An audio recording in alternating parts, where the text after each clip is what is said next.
Welcome into a Friday's Bookstore Brew. Sorry that this is getting out a little bit later than normal for those who like things to be on time. Did I record a whole episode at 6 a.m. and realize that my mic wasn't turned on? Yes, I did. So this is the second attempt of what was a 40-minute episode, and I'm assuming this is going to be a little bit less because now it's streamlined. I know what to expect. I know what's coming here. So let's get after it. Oh, man. It's Friday. I hope you're excited. Week 0, tomorrow. Yes, you thought all my college coffee cups from all the bookstores across the country were just local American universities. Nope. Trinity College in Dublin, because we are playing football tomorrow in Dublin, Ireland to kick off week 0. Week 0 is like the appetizer for the big season. It's something that I'm very excited about. I probably won't stay up all night like I will next Friday waiting for my favorite team, Indiana, to play, but also just a whole smorgasbord of options on next Saturday's games. It's a little bit more streamlined, but there's some really good games. You've got, can Florida State actually beat New Mexico State, or will it be the most hilarious thing of the weekend? We got a legit conference game between NC State and Virginia. And then, of course, you've got the Dublin game. And I ask you, is the Dublin game cursed? Is it cursed? And you might be thinking, why? What are you talking about? What do you mean curses? In 2022, a Scott Frost team who I was pretty high on went up to Northwest and played Northwestern in Ireland. Pat Fitzgerald. They should have known immediately they're playing an Irishman and Pat Fitzgerald. And Scott Frost and Nebraska loses that game, and they end the season going 2-10. Then we've got Navy going and playing Notre Dame, and they went 5-7, which is arguably the best season of this group. Like, Navy's bottom didn't fall out. Nebraska went 4-8, by the way. They didn't go 2-10. Again, second attempt, you would think I would know these records. Florida State plays Georgia Tech, and they lose. And this is coming off of a national championship. Like, they should have gone to the playoffs, Jordan Travis injury notwithstanding. And they go 2-10. Mike Norvell keeps his job for some reason, but the bottom collapses, and Florida State just completely stinks in the next year. They stink the next year, and he's still there. It's shocking how being a poor program and signing coaches to a guaranteed contract, how that does actually hurt them. Then last year, my Kansas State Wildcats, they go play a conference game, and they play Iowa State. And we've got a situation in that one where there's fights after the game. This is Kansas State just completely melts down. Look at this fighting. It's a lot of purple. You would think you would see some red. You'd think you'd see some white, some Cyclones. No, this is K-State on K-State action. And then come to find out, it's Avery Johnson, the quarterbacks, and his dad. The Ireland curse is real. And you've got North Carolina and you've got TCU, who, I'm sorry, those two programs, you're looking at the bottom could fall out on both of those guys. Easily. I could see both of them fired, but the one that loses is there. It's like they're playing for their jobs. No pressure to those players. No pressure. That's crazy. It's crazy. Is the Ireland curse real? I think TCU beat North Carolina last year. I think North Carolina is a better team this year. Obviously, I think TCU had a better quarterback than they had this year. So do I suspect? So I think it's going to be, I'd love Tim's 47.5 under in that game if you were interested in it. But I think the curse is real. You don't want to lose. You do not want to go to Ireland and lose. You go to Ireland and win, you could have a decent season. Almost all the teams that won also had decent seasons. It's like your whole season's wrapped up in week 0. It's crazy. It's crazy. Got to find all these tweets now.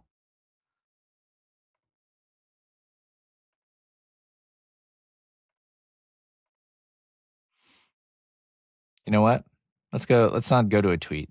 A personal price plan to fit my life and budget. I'm thrilled. You sure you're happy? This is me happy. Will it cover my dream car? Yeah. And my home gym? Sure. And this TV playing my favorite movies? That's not a movie. And this prized vehicle I'm totally obsessed with? Yep. And this oasis of tranquility? Of course. Thanks, Jake. I'm so excited. Yeah, I can tell. I can't stop smiling about it. Create a personal price plan that fits your life and budget. I told myself that I wasn't going to watch that very much. And then, of course, I recorded a whole podcast and didn't turn my mic on. So I'm now having to watch it 2 times in a day because we know we're going to see it 1,000 times and I don't want it to be ruined. It's fantastic. I love Curt Cignetti. He's so like, just, I don't listen to Curt interviews as much as I used to. I was listening to Curt Cignetti interviews like a ton, but he starts to say the same thing, right? He's a guy that stays on point. He stays on message. He's a PR's person's dream because he's just consistently the same thing. So I haven't listened as much, but I did catch in a recent interview, he was talking about his mom has to remind him to smile. So just that play on there is great. And I think it's a good sign that Sig's doing a lot of these interviews. I think he feels really good about the roster. I don't think Sig's doing those interviews if he's doubting what he's seen as progression in fall camp.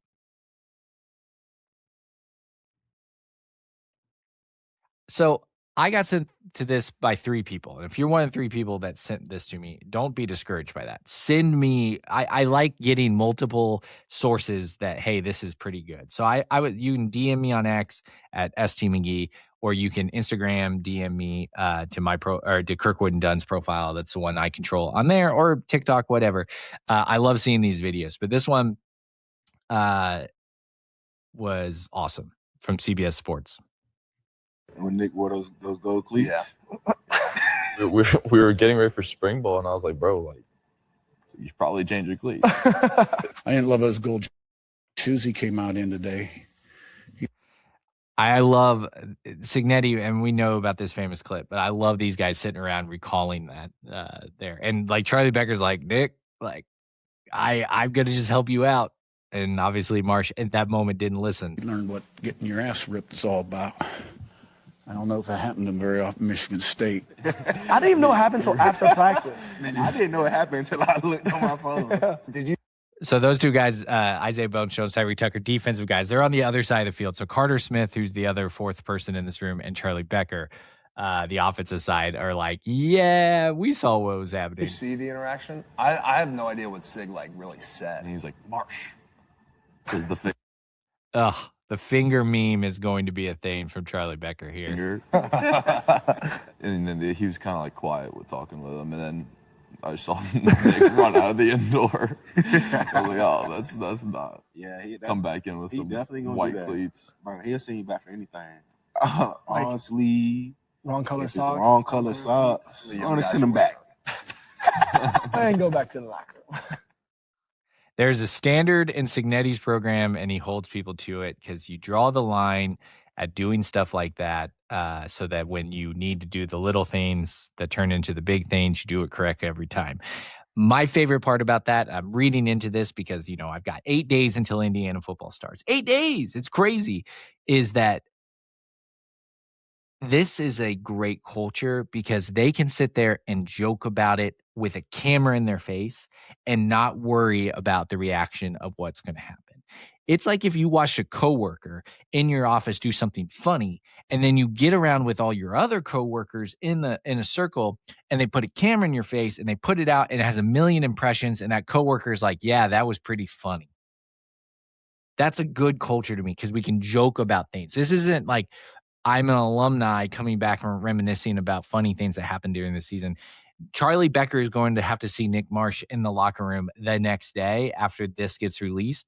And Charlie Becker's and Carter Smith in particular are not worried about seeing him in the offensive room because the culture's so good that they know that this isn't like, that was not like an shaming or an embarrassing thing to Nick Marsh that he needs to feel bad about, because obviously it's not been a problem. And they know Nick Marsh isn't going to react negatively to it because they have that trust and relationship. I'm reading way into that, but man, that is what I'm seeing in that clip. That's what I'm seeing. That is great. Great culture. There's people that get paid millions of dollars to try to build that type of culture in Fortune 500 companies. I'm sorry I have to watch this again. I'm so mad. So mad at myself for not having my mic on because I have to watch this dumb clip It was the first time I watched it, the last time I watched it, and now I have to watch this again. So you have. All right, I got to speed this up in terms of the clip. This is Crane and Cone on 3. And when you hear guys like College Football Sam and Chris Drew absolutely slam on 3, this is a great example. This is a great example of why. Have 6 SEC teams Yes. and 2 Big Ten teams. Yes. And neither of the Big Ten teams gets a bye. So the conference that has 3 straight national champions with 3 different programs doesn't get a bye, gets 2 teams in, and the SEC gets 6 with seeds 7, 8, 9, 10, and 11. Yes. Okay. We're recording, right? Okay. I just want to make sure it's on tape. Yeah. Well, is that crazy to think that? Yes. This is the dumbest, like, of all the dumb takes in this offseason, this is the dumbest take. And it's not so much that it's like, oh, the SEC is going to be better than the Big Ten. While I think that is a dumb take, like, you can still say that, like, oh, I think this is the year that they overcome. It's that you think that the math plays out that there are going to be 2 Big Ten teams. 2. That means that the Big Ten will have had to have had 8 and 4 teams, because to get 6 SEC teams in, you will math-wise have to get to. There's no way that 6 SEC teams are 10 and 2 or better. There will be a 9 and 3 team, and you're telling me that the College Football Playoff Committee, who is made up of knowing that the SEC and the Big Ten are their 2 biggest things, is going to look at the third 9 and 3 Big Ten team and not put them in there? This guy is a dumbass, and I can believe Beyond 3 has this. Yes. Yeah. Really? I think so. I don't know, man. Like, Sometimes being crazy works. I got Penn State. God. You would have said if Indiana went 16-0 and won the Natty last year, a lot of people would have thought that was crazy. 2 It's not the same. group of 5 teams getting in the college football playoff. A lot of people would have thought that was crazy. I never thought that would happen. Well, this is like, we've done this for several years now. Everybody thought the first year of the 12-team playoff, the SEC was going to get way more teams in. They'll probably get 8 in. We had people coming on our show saying they'll get 8 teams in. I remember that. Maybe 7 teams in. Yeah. Then they got 3. Because they all beat each other in the regular, and I have a lot of them. I have more SEC teams getting in the playoff than Big Ten teams, but 6-2, and the Big Ten champ doesn't get a bye. That's wild. Well, like, how can you put, like, if Ohio State, if it works out the way I said, and Ohio State ends up 11-2, right? 11-2, winning the Big Ten title game over Oregon, which makes Oregon now 11-2, Big Ten champion Ohio State, it gets a bye. This dumb MFer is an idiot. 11-2, who's lost twice to Ohio State. There's no way you can put Oregon over Ohio State, correct? The argument becomes, is Ohio State the 4 and is Miami the 5? Well, who does Miami beat? So if they lose at Notre Dame, who the hell does Miami beat? I don't disagree with that, but this is what I think the committee is going to do. I think Miami is going to be ranked unbelievably high when the first college football playoff ranking comes out, because they're going to be undefeated and they're going to be beating everybody to death. Now, their one loss would be on the road, and it probably needs to be close. And I can understand Ohio State being the 4 and Miami being the 5. I can totally get that. But their one loss being on the road at the... This is how you know the argument is bad faith and it's dumb. Is that they have now made an argument about getting 2 Big Ten teams in, an argument about Ohio State as the best Big Ten team being the 5 seed and the 4. He does not want to address the 2 Big Ten teams and how he got to that conclusion with 6 SEC teams, because he has no argument for it. He's doing this for the internet in his Texas Tech dumb pullover. Number 1 overall seed, I think Miami would, and again, when is that Miami Notre Dame game played? That is played, what, halfway through the year? Somewhere around there? So you have time if you're Miami. November 7th. Yeah, so to lose that game, drop from like 2 to what? How far are you going to drop? 6? That's 3. They have 3 games left after. 3 games left, to the 6 to be able to work your way back up. Because again, I have these teams losing, like in front of them, that therefore will move them up. So that's just the. So I mean, really, for Miami's best win. Again, we're talking about Miami now. He said 2 Big Ten teams, and we're talking about Miami. What are we doing? Like, guys, I get it. Like, I don't have to listen to this. You don't have to listen to this. This is the second time I'm listening to it, so I'm catching things I didn't even listen to it the first time. But, like, these guys are wanting to be taken seriously. This segment is not big predictions. This is not like outlandish predictions. This is his legitimate college football playoff predictions. This is where we are at as a society, that these 3 goons have a national football show where they're thinking that we should take them seriously. This isn't Brandon Walker or like other shows that I personally enjoy from that. Cover 3 even. Well, like Tom Fornelli, when he last year predicted Indiana's going to go 6-0, they're going to have a Heisman. And he was doing that jokingly. It ended up being all true, which makes it even funnier joke. But my God, these guys want to be like actual college football analysts. Probably Louisville. I mean, we'll see what. Who I have as a 10-win team. We'll see. And I'm not saying Miami should be the 4 over the Big Ten team. I think they will be with the way We'll the see rankings with are. Clemson. You never know. Yeah. With Clemson and Dabo this year. So, I mean, it's a stretch, but hey, man. Jeez. If you listen to that show, you are sitting there and you're going, oh man, do you hear that? These 3 college football geniuses say the Big Ten's only going to have 2 teams. I can't wait to get to my quarterback club and go to church on Sunday and tell them all about how the SEC is going to have 6 teams. Can't wait. What are we doing? What are we doing? I had a few of you send me this clip. Tim mentioned it on Wednesday's episode. I hadn't actually fully watched it. And so I want to watch it. And I want to say here, Joel Klatt is the Big Ten talking head. He is.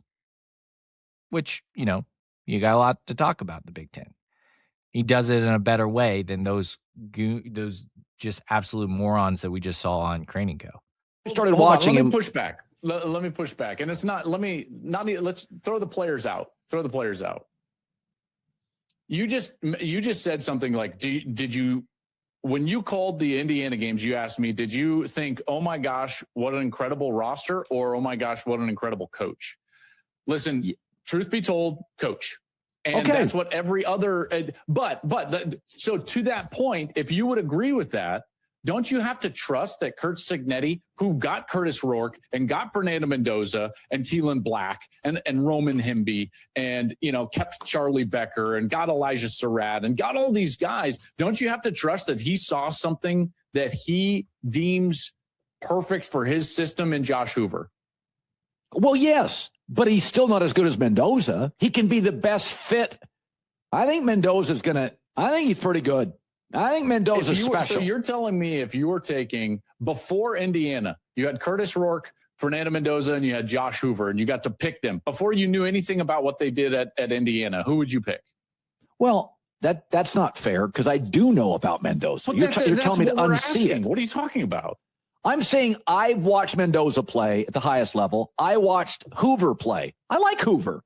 He's not Mendoza. He's not that big and strong, and he's not that guy. But you have to compare Hoover to the Cal Mendoza. This is my point. Well, I didn't watch a lot Hoover of Cal football. But this is my point, is that if you were just taking the pre-Indiana player of the 3 quarterbacks that now Cignetti will have at Indiana, I would take Hoover. He's the better player before he got to Indiana. But TCU's got better players than Cal. Maybe so. Which I don't even know if that's true, by the way. Justin Wilcox had it going. I mean, TCU's had some NFL players, but Justin Wilcox for a while had a really solid team every year at Cal. And the reality is that Joel Klatt's hitting on what you all have been saying in the comments all offseason to everybody who says anything negative. Is like, Sig has identified talent all over. We've got to trust that Sig is going to hit that talent again. And he talks about it a little bit earlier on, because the conversation became about Josh Hoover and Fernando Mendoza mostly, but like all over the field, Cignetti continues to identify the talent that needs to be replaced and develop those talent. And you got to trust that every year he's going to have a good, solid team. And the fact that they identified Josh Hoover, they went and got Josh Hoover. They wanted Josh Hoover.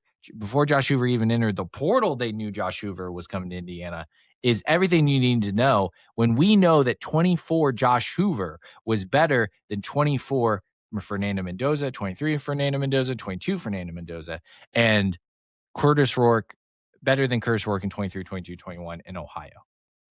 Josh Hoover's best season in 24 is better than any of those guys coming into Indiana. So if Josh Hoover's at his best, look out now. Look out now. Last tweet to share. You all should go bookmark this. Casual Big Ten. Average age ranking, even with Billy Gowers, 15th in the Big Ten. Average age. 15th. So when you start hearing 25, 26-year-olds, just remember that tweet. Go bookmark it so you can share. People are dumb. People are dumb. I think that tells me Michigan State, who's number one, is the oldest age. Michigan State might win the Big Ten this year. Just kidding. That ain't happening. All right, let's go back to Wednesday's episode of Kirkwood and Dunn. All right, let's see your comments. This is wild. Who's your films? My superstition, I never bet on my team. I always bet money line whoever we play. It's a win. Either my team wins or I win money. I mean, this isn't like crazy. Like there are a lot of people that emotionally hedge in betting. But who's your films? I couldn't do it. I would find myself rooting for the opposing team. CTO, I mentioned this on Wednesday's episode of Kirkwood and Dunn, his comment here that Grant Wilson will join the staff, because I was mentioning like Tyler Cherry needs to take this job for me to feel good. It's not about the 2026 record. It's more of like, can Tyler Cherry be the next quarterback? And CTO is making my point here where it's like, if Grant Wilson is destined to be a graduate assistant next season and not in the NFL, I want my guy to be an NFL quarterback. So Tyler Cherry's got to take that spot. He's got to take that spot. Not Ringo. I don't know what link means. I'm old. Link up? Link pound? I don't know. Maybe I said something. I don't remember everything I say in the podcast. Now I'm doing this twice. I might remember this. We will again sell a grass pass, park downtown, eat something, buy something, and walk with the crew. Way to walk off whatever you're eating and buying. Well, buying, I just assumed you're drinking alcohol. You don't have to. Kara, who came up with the question, she does wash her shirt. She's ready to go. Who commented here? Good call. NSPR. You guys, here, forgot to like that. It's good stuff. It's good to have a tradition where you wash your clothes between every game. I don't know why she hates on Indiana.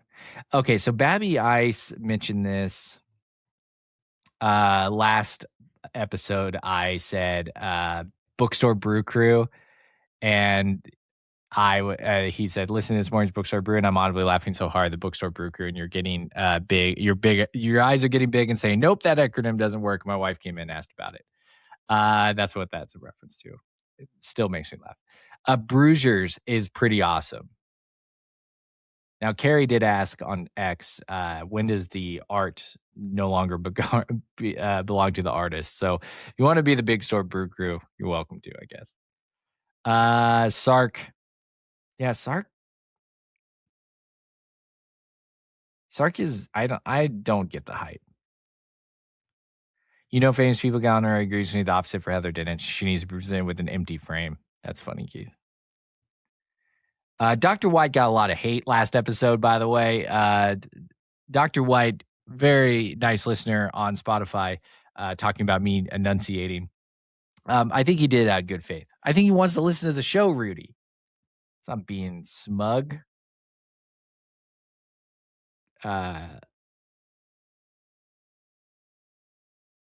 CTO does not like Notre Dame. I had a couple people mention that Notre Dame was too low on that list. Yabo, we're going to fundamentally disagree. I want Texas to beat Ohio State. He wants Ohio State, but he makes a good point here. He or she would love for them to come to Bloomington undefeated and blow the doors off them. Yes, it's like a win-win. I'm like, who's your films? I'm like betting. I'm hedging my bet. I'm rooting for Texas because I hate Ohio State, and it would be funny if they won only 9 games when I got Chris Drew, my buddy, saying that their birthright's 10 wins.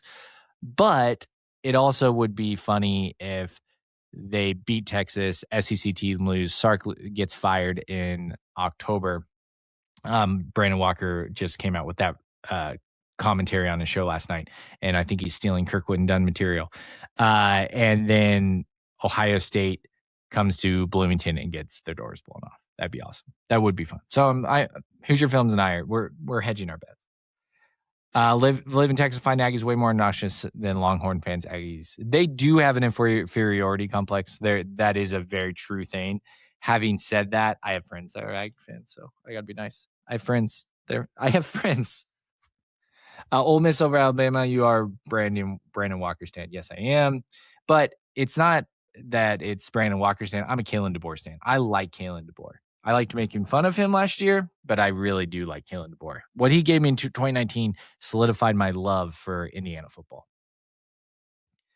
You don't hate watch OSU? I don't believe you. It's not that I don't hate watch them. When they're like getting upset by Purdue or something like that, like that's a terrible night for me. But when they're like on the ropes, like at Penn State last year, when they was like tied at halftime or whatever, I was definitely tuned in, hoping Penn State would beat Ohio State for sure. What else here? Let's jump over to Spotify. And see what you guys were saying. Since I'm redoing this, I'm having to reopen all my tabs, which makes it a little different. This is from Wednesday's Kirkwood and Dunn episode. Comment on Spotify. You can see we actually talk about you, Spotify listeners. Chris Isabel, love the podcast. Crazy, I think how far we've come listening to this. I agree. Both Indiana football, how far we've come from doing this time last year, where we're like, I think Indiana's going to be really good, like 11-1, and everyone doubting us. And then also Kirkwood and Dunn, like we had like 50 listeners going into last season. Now we have over 1,000. It's insane. That's insane. I love it.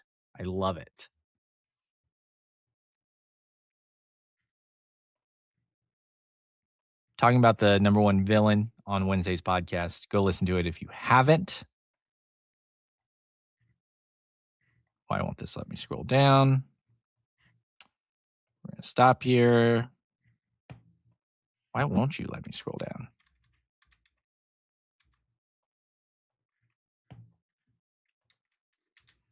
I don't know. Gotta get to your comments. How am I supposed to get to your comments? Okay. I know you do. I don't want to replay the podcast. That's what it keeps trying to do.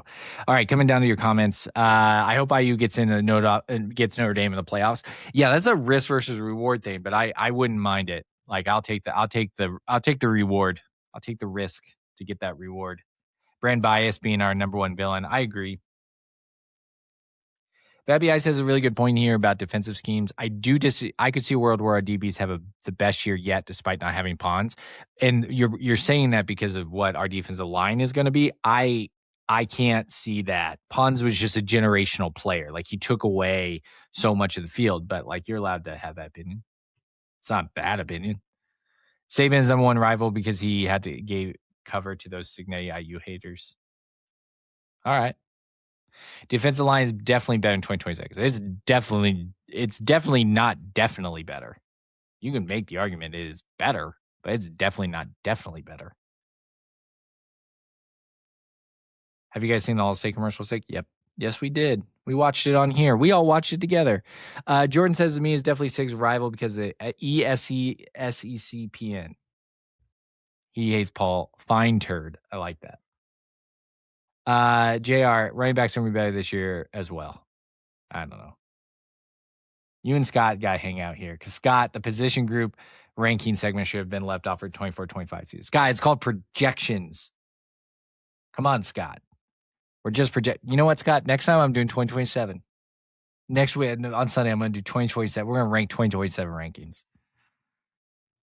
Just kidding, Scott. Just kidding, bud. Matt Swinford, yeah, people go on next event. There's no doubt about that. Is ESECPN Joe and who else was doing that? Jordan? Is that like automatically in your phone? Is your phone autocorrect to that? That'd be amazing. RP Dolly. Yes. CTO, Notre Dame is the modern answer for the biggest rival villain. The horrible fans, the weird media bias I experienced my whole life. Hey, I missed this actually when I recorded the first time. So happy birthday on Wednesday, CTO.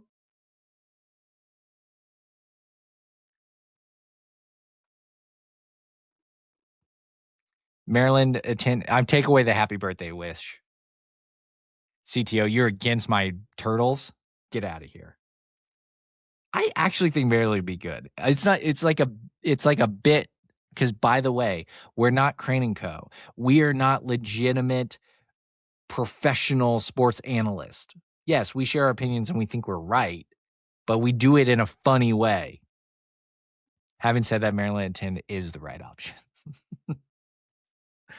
Miami fake tough bro fans are clear honorable mention. Yeah, that was a brutal, brutal stretch with Maryland.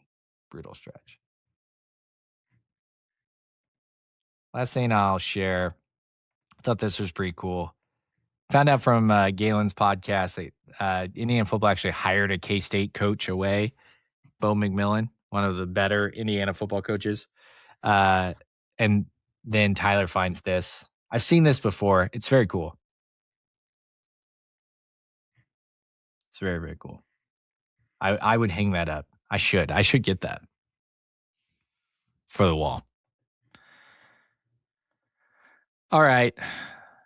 Sadly, this is like 10 minutes less than what the first round of this episode did, which is very sad to me because obviously I had 10 minutes of absolute wisdom that you were not going to, you now miss. It's just out in space somewhere because I was just talking into a dead microphone. Sunday we'll be back. Tomorrow, which is week 0, I will be tweeting all day long. If you are new to the Kirkwood and Dunn sphere since college football season, my @STMcGee is constantly tweeting during college football Saturday. Just letting you know. So you can either mute me or you can go follow me and turn on your notifications because I will be doing that. And during the season, I'm going to try to test it out next week. I think I can clip during games, which I'm pretty excited about. I think I figured out how to do that, but I should probably test that tomorrow. So for North Texas, Indiana, we're good to go. We are 8 days away from college football. If I miss something, I just assume that I did in the first round of this. Sorry for it being late. Technical difficulties. Go Hoosiers. Good morning. Hot